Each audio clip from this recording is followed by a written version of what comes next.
शिव महापुराण कथा में एक पत्र आया जिसमें उन्होंने लिखा था कि मेरी बेटी की आयु 10 वर्ष है, जिसके चेहरे और गले पर सफ़ेद रंग के दाग हो गए थे और वह दाग सही नहीं हो रहे थे।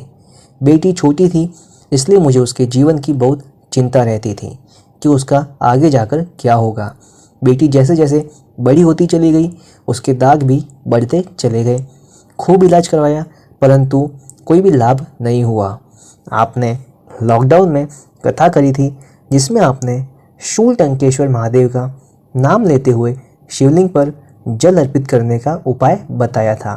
शिवलिंग में जल अर्पित करने के बाद जलाधारी से नीचे गिर रहे जल का थोड़ा सा भाग प्राप्त कर उसका आचमन करना होता है और साथ ही थोड़े से जल को नहाने के पात्र में डालकर उससे स्नान करना होता है। वह भी उपाय मैंने किया और आपने आंवले के वृक्ष के नीचे रात्रि में ठीक 11 से 1 बजे के बीच में जो उपाय बताया था, जिसमें शूलटंकेश्वर महादेव का पूजन और अभिषेक करना होता है, वह उपाय भी मैंने किया।